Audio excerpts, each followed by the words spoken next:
Welcome. This is Rayna Neises, your host of A Season of Caring podcast, where we share stories of hope for family caregivers, breaking through the busyness and loneliness to see God even in this season of life. Today, I'm excited to introduce you to our guest, Tryn Rose Seley. Tryn is an award-winning author and a master teaching artist. Through her experience with the creative arts, she's witnessed a profound transformation in people living with dementia, from lower to higher energy and focus, which leads to more comfort and success during daily routines of care. She wrote about what she's learned to teach others to bring out the best in each other, to develop positive relationships, and to build trust between care partners. She plays guitar and mountain dulcimer and appreciates the beautiful world we live in through gardening, birdwatching, and photography. Thank you so much for joining us today. It's a pleasure to have you here. It's a delight to speak with you today, Rayna. Thank you for having me.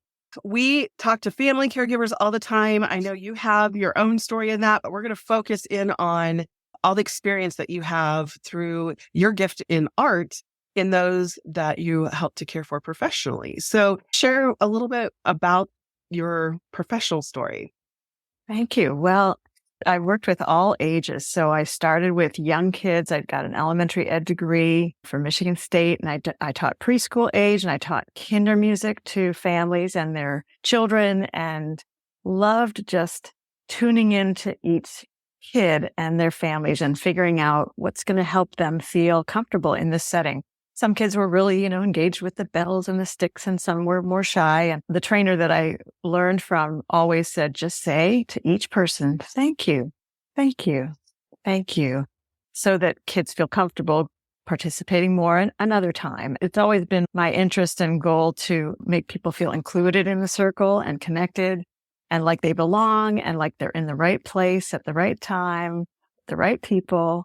And I was able to then apply that philosophy and that kind of approach to life to elders. I moved from Pennsylvania to Colorado and started working with private home care agency that brought me into a care home with a person who was being placed there. And she needed me some of the time, but the people in the building said, you're really great with these folks. You want to do it, another part-time job with us. So it's been a 25-year journey of moving into work with people with dementia and appreciating that they've had a whole wonderful life. And I didn't know them at all before, but with my upbringing of being respectful and caring to elders and to people, I just thought, there's a lot of gold here in their lives. How can I bring that back to the present time? So I would learn about them. And sometimes it was the nurse that told us about their lives, sometimes the director of the place. Sometimes it was family members who would say, she designed bathing suits. He was a lawyer. They would tell us things about their family. And then we, the caregivers, would know who they really were, who they authentically were, and protecting that essential self, even if we weren't experiencing that now. I found that if I brought those stories out in their lives, they would feel comfortable around me. They would trust me. We would have an authentic relationship built on real information about their lives, things they loved. My Christian upbringing, I was taught that people actually are what they love. They are what they love. So if this person loves gardens, I'm going to talk about gardens every day with them, and they're going to feel more and more comfortable with me in the shower, in the restroom, in, having a meal, socializing during the day when they're tired and trying to figure out where they are, where's my daughter. All these things that could be really destabilizing. Like, who am I to them? Well, I'm the person who knows who they are in their hearts. And I'm going to treat them with that care and respect. And it really worked. And just for many years did that direct care and have now worked into musical and artistic experiences with groups. And it always works to bring out the best in people. They feel reassured. They're okay. And it brings up more joy for everybody. I think all of us desire to be seen, to be really seen. And that's what you do when you make that connection to the deeper piece of who they've always been. And like you said, what they've always loved. We don't lose that. Even if we don't see it all the time, it's all still there. I know both as my mom and my dad, that connection was so important to remember that it's always there, because if we don't acknowledge that it's there, then they become a task. And it becomes then they feel that too. They don't feel seen and they don't feel themselves probably either, which then brings out those other behaviors. So I love that, being able to really see who they are. And history gives us so much of that. We live such a long, rich life, no matter who we are, and being able to acknowledge that I've come into your life right now. If I come into your life as an adult friend, I don't ignore the past. I don't act like it never happened. I make that connection with you. So that same thing's true as we're caring for them. It's beautiful. Yeah. So share a favorite story with us about what you do. Yeah. Oh, there's so many. I really thought there's so many just blessings. There was a friend of my family's who, when she retired at 65, she just kept going. She taught yoga. She learned Reiki. She knew both my sister and I as younger people, and it really inspired us. She collected Bible quotes that she would write on index cards, and she had a file. She was a very organized mind, an organist as well. And just remember admiring her and appreciating that, oh, you mean I can make the Bible my own? I don't have to just read straight through and go, okay, I need to take all this in. No, I can pull out the little gems. My favorite quote is, I will lift up my eyes to the hills. From whence comes my help? My help comes from the Lord who made the heavens and the earth. And I always think of her when I think of that quote. That's a practice that she taught me. So in her later years, she got dementia, and I was visiting back in Pennsylvania. I live in Arizona. I was visiting family in Pennsylvania and went to see her and saw this wonderful picture. And I knew this about her already. The daughter-in-law had made this beautiful picture of 6 congregations that she had played the organ in all her life. So I said, oh, look at this beautiful picture. I brought it over to her in her bed and said, I remember you playing the organ when I was young. And I want you to know you are a wonderful organist. It's a gift that you've given so many people. And she said, I did that? She didn't recall it, but it doesn't mean it didn't happen. And that she remembered when I told her, when I showed her, and that was lovely that it was there on the mantle for everyone to see who came to visit her. Oh, yes, this is who she is. She's an organist. She was the headliner. Like, people would come really early to go and listen to her play for church. So it was just such a gift to spend that time with her and see that her recall was not there, but her heart was, and how grateful she was to hear that.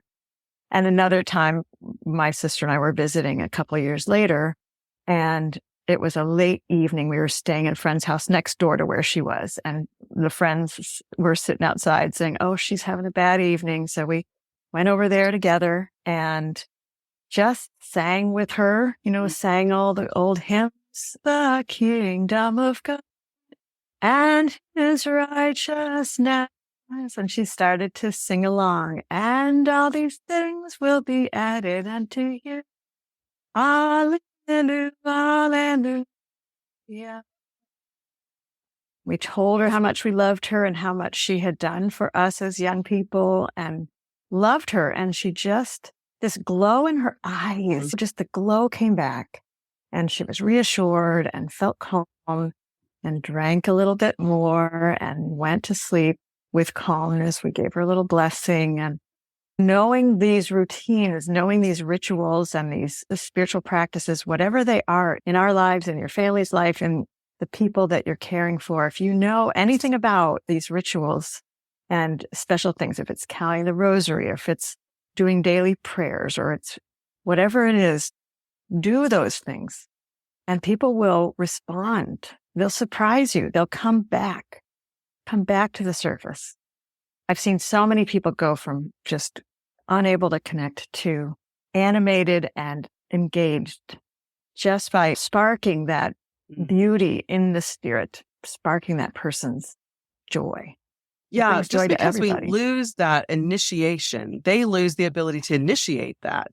It doesn't mean that it's not still in them. And so they can join in and bring that back forth. And so sometimes I think it's funny. It's just like anything we do for them physically. I mean, oftentimes just getting the toothbrush to my dad's mouth then prompted him to take over because he had done it for years. And I think the same thing is true with those ways that we nourish the soul. We might get to a point that we can't read anymore. We can't see the words or we can't remember the words, but it doesn't mean we don't remember hearing the scripture and having it speak to our hearts, or those songs that mean so much from long ago or currently within life. That's beautiful to really bring out that connection of the soul. Yes, connection of the soul. That's exactly right. Nicely said. So what's one thing that surprised you about caregiving? Well, I'm a person who's very interested in people, engaged and joyful. As I say, I worked with the young kids first, and they're just bundles of energy and joy. And they're just, it's not hidden at all. It's just right there. With an older person who's gone through some struggles, and in the care homes that I was working in, there's layers of confusion and blocks, and maybe nobody knows who I am and I don't know either. And I'm just going to check out. I don't have any way to connect. I don't know who these people are. They're not my family, or even if they are, sometimes it doesn't feel easy to know that.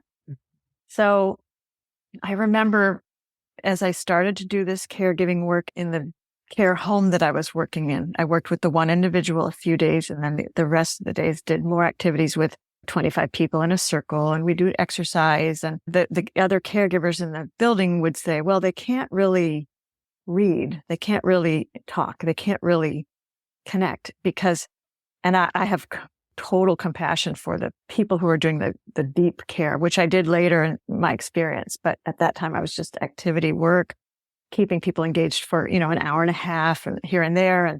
But I said, to myself, I'm going to just see if they can read. Mm-hmm. So I had this pack of cards. They're called Choose Joy. And they were Bible quotes and some quotes from other inspirational sources. So I had about 20 people in a circle, and I had 25 cards. So I passed out the cards to each person, and 18 out of 20 people could read the card aloud. Oh. And it certainly wasn't a judgment. It was just an observation that I gave them the chance to try it, and they did. And so it feels like my job to create a rich and interesting atmosphere that allows people to, bring out the best in people, gives them a chance to show what they have, do what they can.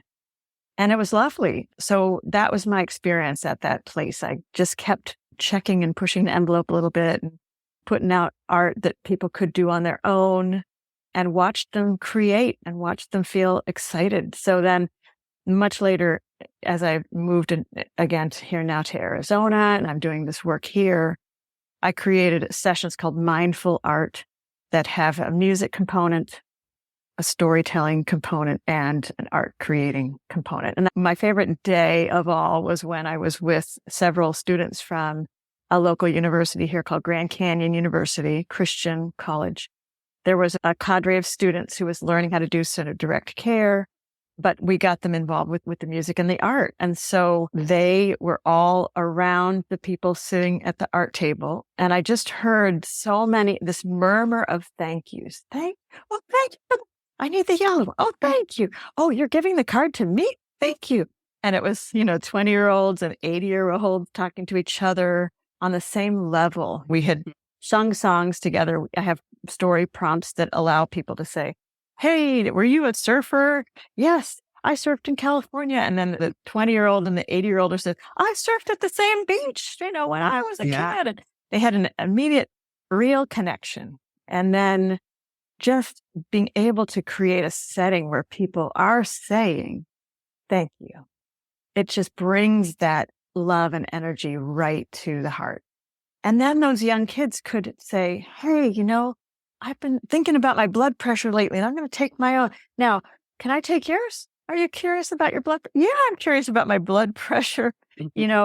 Instead of it being like, I got to take your blood pressure, it's more like, hey, my friend wants to know how I'm doing. Yeah. I can't wait to find out about my blood pressure. This is the magic that happened when you make that connection of the heart. magic. That's beautiful. I love that. So it sounds like God often shows up in different opportunities with you and your caregiving, but do you have one story you could share where God really showed up and just made himself obvious in the midst of it?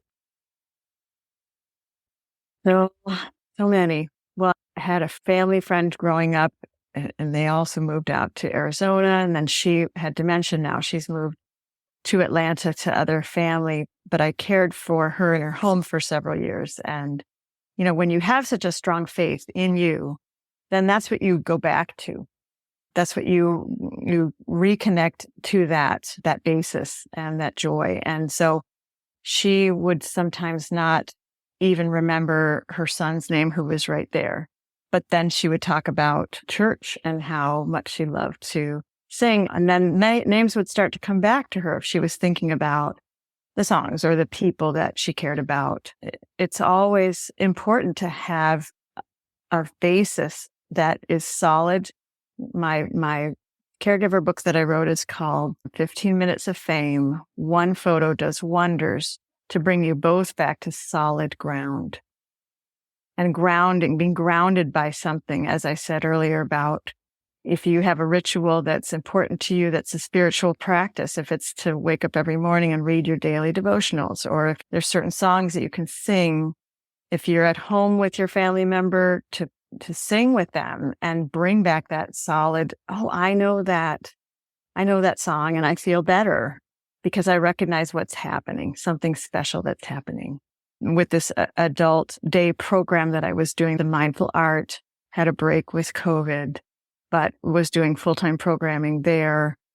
There was a woman who, they had a piano, a keyboard there, and the family didn't know that she would remember the songs. But as soon as she saw the keyboard, she sat down and played, what she played. Everybody knows.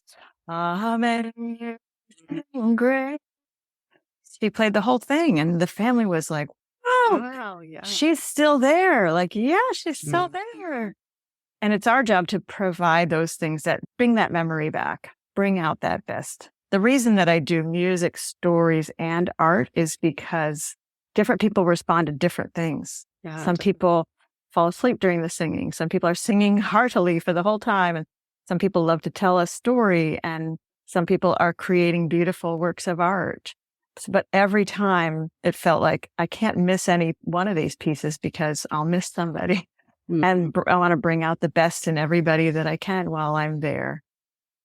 So, yeah, having that spiritual basis for my own life of looking at people with the lens of compassion and love. And this is an angel in the making here.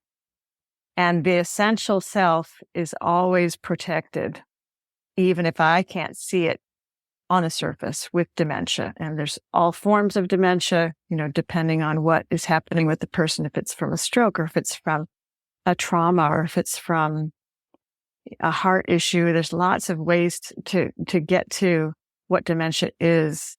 But the truth is, this cuts through every one of them, is to recognize the heart in a person and to bring it out.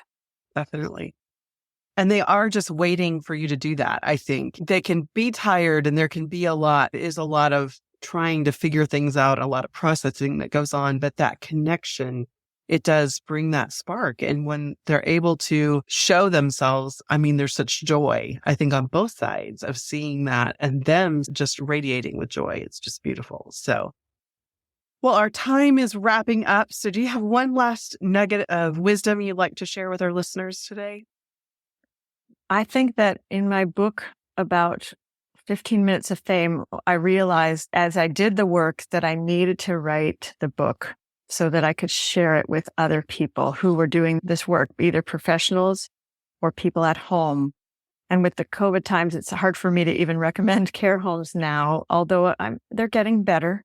But I wrote it really for people who are at home, who are not ready to say, I'm ready for someone else to take care of my family. But when that time comes, it's a blessing to be able to send that family member with some resources, with some things that they love. Because as I say, you are what you love. And the more that a person who's caring for your family knows who they really are, then that's what they'll bring out in them. That's the lens they'll see them through.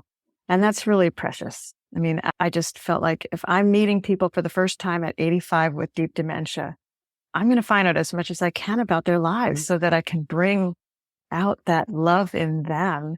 And it worked really well. I mean, to be able to help people in their bedrooms. And it's a very private space for people. And to be able to just gently connect there and help people prepare for the day. I would always say, we've got a breakfast date and I'm here to help you get ready. And they would be like, all right, let's go. It wasn't about, let's do this shower because it's really hard. Like, no, it's more like, where are we going today? And to like lead from the heart and lead from the joy of what we can expect in a day.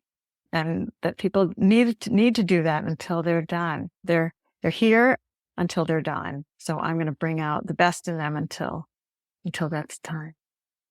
That's lovely. And I think it's so important too for us to remember as family caregivers, as we bring people in our team, we can do a wonderful job of introducing our loved one to that teammate.